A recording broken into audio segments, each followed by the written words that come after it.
மனித மூளைக்கும் கணினி மூளைக்கும் இடையேதான் வருங்காலத்தில் போட்டி இருக்கும். நியா நானா கோபிநாத் பேச்சு.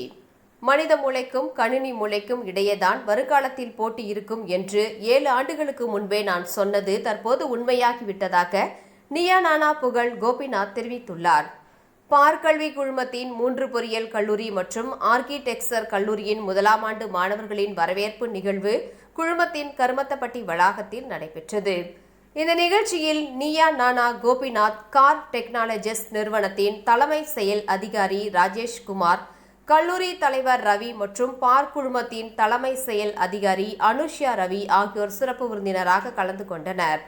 நிகழ்ச்சியில் பள்ளியில் அதிக மதிப்பெண் பெற்று கல்லூரியில் சேர்ந்த மாணவர்களுக்கு தங்க நாணயம், சான்றிதழ் பரிசாக வழங்கப்பட்டது. டாக்டர் அனுஷ்யா ரவி மாணவர்களையும் பெற்றோர்களையும் அன்புடன் வரவேற்றார். நிகழ்ச்சியில் உரையாற்றிய கோபிநாத், மனித ஆற்றலுக்கும் தொழில்நுட்பத்திற்கும் இடையிலான போட்டி 8 ஆண்டுகளுக்கு முன்பே தொடங்கிவிட்டது. அது தற்போது செயற்கை நுண்ணறிவு என்ற தொழில்நுட்பமாக உருவெடுத்துள்ளது. மனிதர்களால் கொடுக்க முடியாத தகவல்களையும் இந்த தொழில்நுட்பத்தின் மூலம் பெற முடியும் என்றார். மேலும் அவர், இன்ஃப்ளூயன்சர்கள் சொல்லுவதை கேட்காமல் மாணவர்கள் தாங்களாகவே சிந்தித்து செயல்பட வேண்டும். உலகின் முன்னணி நிறுவனங்களில் தமிழர்களே முன்னிலையில் உள்ளனர். உங்களின் ஒரு நாளை எப்படி திட்டமிட்டு செலவழிப்பது என்பதை நீங்கள் முடிவு செய்யுங்கள்.